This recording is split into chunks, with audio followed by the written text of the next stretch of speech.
এই হচ্ছে AGT live 24/7। This is AGT Live 24/7. প্রথমেই সাংবাদিক বন্ধুকে আমাদের আহ্বানে সাড়া দিয়ে আজকে এই সম্মেলনে উপস্থিত হওয়ার অসংখ্য ধন্যবাদ, কৃতজ্ঞতা জানাচ্ছি।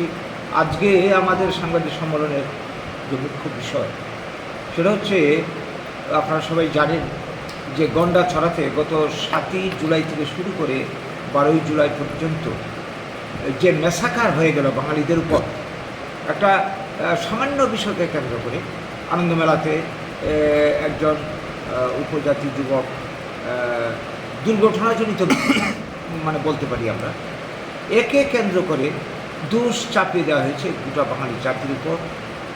তার প্রমাণ হচ্ছে পরবর্তী ঘটনাক্রম। তো এই যে ঘটনা ঘটল, যে মারা গেল দুঃখজনক ব্যাপার, আমরা দুঃখ প্রকাশ শুরুতেই আমরা করেছি। তো তাকে কেন্দ্র করে সরকারি সাহায্য তার নামে ঘোষণা হয়েছে, বা আরও যা যা আনুষঙ্গিক সাহায্য দরকার সে পাবে। এই নিয়ে কারো কোনো বক্তব্য থাকার কথা নয়, আমাদেরও নেই।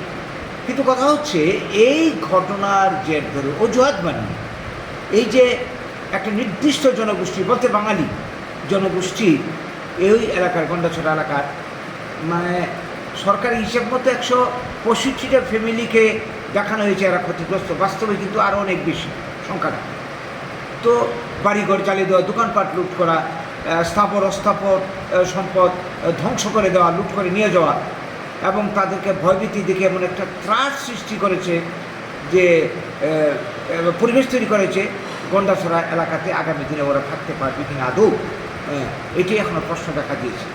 যারা আক্রান্ত হয়েছে তারা শরণার্থী শিবিরে কী অবস্থায় আছে আজ অবধি যে খবর আপনাদের কাছে থাকবে, এটাকে মানুষের জীবন বলা চলে না। প্রয়োজনীয় বাঁচার যা দরকার তা তো পাচ্ছেই না, সেই সঙ্গে তারা এখান থেকে যে বেরিয়ে একটু কারোর সঙ্গে কথাবার্তা বলবে সেই সুযোগ দেওয়া হচ্ছে না। সেখানে বিরোধী দল থেকে শুরু করে সাংবাদিকদের পর্যন্ত ঘেঁষতে দেওয়া হচ্ছে আমাদের সঙ্গে, আমাদেরকেও যেতে দেওয়া হচ্ছে না, অনুমতি নিয়েও সেখানে যাওয়ার উপায় নেই। তো এই যে পরিস্থিতি, এটার অর্থটা কি?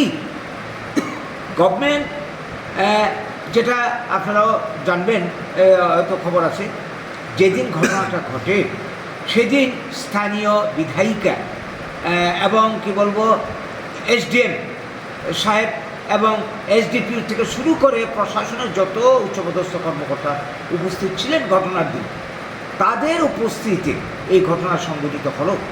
এটা কি ইঙ্গিত করে? এটা আর তো আমরা বুঝতে পারি যে ওদের পেছনে হয়তো বা প্রচ্ছন্ন মদত রয়েছে, নইলে এটা কী করে ঘটতে পারে? ঘটে গেল সেটা হচ্ছে যে আমাদের কি বলে, এই যে সমস্যাটা চলছে ত্রিপুরাতে, এইখানে মানে আমাদের বক্তব্য জনসাধারণের কাছে তুলে ধরবার জন্যে আমরা এখানকার প্রশাসনের কাছে আমরা অ্যাপ্লিকেশন করেছিলাম। আমরা স্ট্রিট কর্নার মিটিং করব, আমরা একটা মিছিল করব, প্রতিবাদী বিক্ষোভ করব আগামীকাল। এর জন্য আমরা অ্যাপ্লিকেশন করেছি। গতকাল আমাদেরকে অফিস থেকে, এসডিপিউ অফিস থেকে আমাদের একটা চিঠি দিয়ে ধরিয়ে দেওয়া হয়, সেখানে পরিষ্কার লেখা আছে, your application has been carefully examine, however due to apprehension of breach of law and order the permission is regretted, মানে বাতিল করা হবে। ল অ্যান্ড অর্ডারের প্রশ্নে আইন শৃঙ্খলার অজুহাত দেখিয়ে আমাদেরকে এই অনুমতি বাতিল করে দেওয়া হলো। আর অন্যদিকে এরা বলছে না রাজ্যের আইন শৃঙ্খলা সুন্দরভাবেই চলছে, খুব ভালোই চলছে রাজ্য, আইন শৃঙ্খলার কোনো বিষয় নেই। আর আমরা যখন গণতান্ত্রিকভাবে কথা বলতে চাইছি তখন এরা বলছে আইন শৃঙ্খলা ঠিক নেই। এই যে বিপরীত কথা কিন্তু হয়ে গেল। আমরা কী বুঝবো এর থেকে? আসলে বিরোধীদেরকে কথা বলতে দেওয়া হবে না, এটি প্রমাণ করছে সব কিছু মিলে। আমরা এই সরকারের এই ধরনের মনোভাবের তীব্র প্রতিবাদ করছি, ধিক্কার জানাই। এইভাবে কি তারা গণতন্ত্রের ত্রুটি চেপে ধরবে? আজকে এই পঞ্চায়েত ইলেকশনকে কেন্দ্র করে আমরা দেখছেন বিরোধীদেরকে নমিনেশন ফাইল করতে দেওয়া হচ্ছে না, রাস্তায় আটকে দেওয়া হচ্ছে। একটা লোক খুন হয়ে গেল, অনেকে কি বলবো ক্যান্ডিডেট দিতে পারেনি। এই যে স্বৈরতন্ত্র, এটা চলতে থাকবে।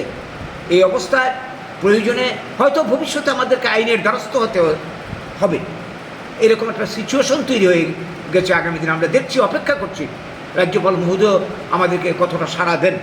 এই জায়গায় দাঁড়িয়ে আমাদের আজকের এই সাংবাদিক সম্মেলনে যেই বার্তাটুকু আমরা দিতে চাইছি গভর্নমেন্টের উদ্দেশ্যে, যে গভর্নমেন্ট যদি তার মনোভাবের পরিবর্তন না করে, উপজাতি তুষনীতি যদি পরিবর্তন না করে, তাহলে এই রাজ্যের সংখ্যাগরিষ্ঠ বাঙালি যাদেরকে নিয়ে আজকে ত্রিপুরাতে ওরা রাজনীতি করছে, মেনলি ওরা উপজাতি ভোটকে ফ্যাক্টর মনে করছে।